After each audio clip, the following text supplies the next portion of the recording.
I'm here to tell you that pain is your friend. Pain is your friend. Have you ever gotten to a point, have you ever hit a threshold of pain where you said, by gum, I'm gonna change things. Things are going to change now. Have you ever been there spiritually, physically, emotionally, mentally, or financially? I have many, many times. Why does it take so much pain to change? I'm here to tell you, give you a little bit of insight, what I've learned over the years. So stay tuned. Now, the first thing I would like to address is the word pain. I made up a fun little acronym, and I want you to write it down. I want you to keep it up here anytime that you experience pain. Physically, mentally, emotionally, financially, spiritually. Anytime you experience pain, I want you to remember this acronym. P-A-I-N. P-A-I-N. Pain. P stands for persistent. The A stands for action. The I stands for is, and the N stands for needed. Persistent action is needed. It's kind of like when you cut your finger, okay? You don't just stare at the blood. You clean it and you put a Band-Aid on it, right? Persistent. Everything in life takes persistence. Why? Because there is a yin and a yang. There is conflict, constantly conflict. Anytime a woman gives birth, there's pain, right? But it's necessary to create life. In the same way, in your acting career, in your life, in all your relationships, even saving money, investing in money, that is going to take some pain. The worst thing you can do is ignore the pain, because pain is your friend. Persistently embrace your pain. Yeah, I know it sounds crazy, doesn't it? You know why? Because action is needed. Action is needed. If you don't take action, the pain will not go away. You can't guzzle it down with alcohol or drugs or anything else, because there is an underlying issue underneath the behavior. Remember that. I'm going to say this again, because our behaviors are based upon our beliefs. You see that? Behavior, beliefs.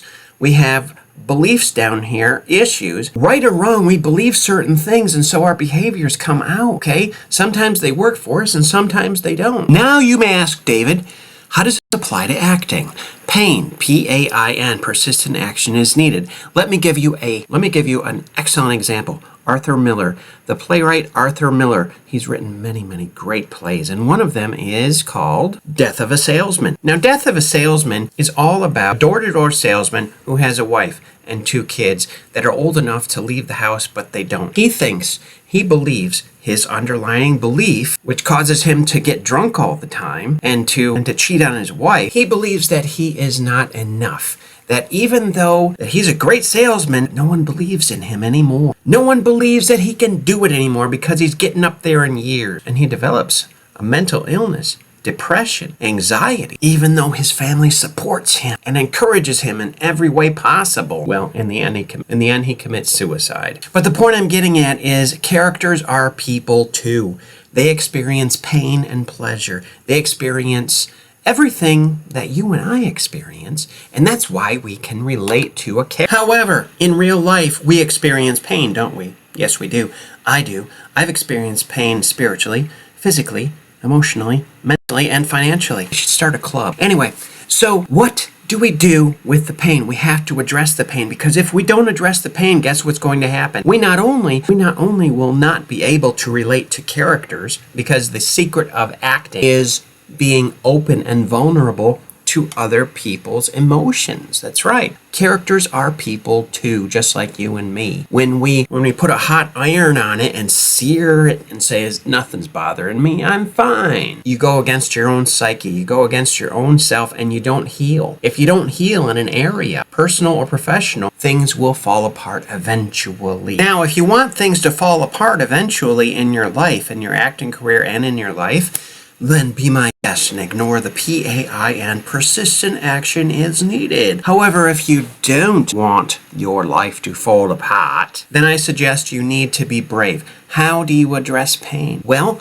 pain has a name. Pain has a name. I don't care what kind of pain you're having. Everything has an identity. So the first thing is to identify your pain and identify the source of your pain. Now, I'm not a psychologist. I'm an actor, an acting coach, and a certified life coach with Tony Robbins. But I am, in this brief but informative and hopefully entertaining video, I am suggesting and strongly encouraging you to address your pain. Persistent action is needed. Every time you address your pain, guess what happens? It's alleviated. You understand. The Bible says this, with all thy getting, getteth understanding. In other words, whatever you get in life, pain or pleasure, the best thing you can get is understanding, because that produces clarity, and then you can see clearer and see your vision and have hope again. If you need a coach, I may be the one for you. David Thompson Coaching.co, David Thompson Coaching.co. Like this video, comment on it, please. It helps a lot. And subscribe if you haven't done so. And share it too. And I hope it helped you. Remember, persistent action is needed. You don't have to put up with the pain. Just identify it.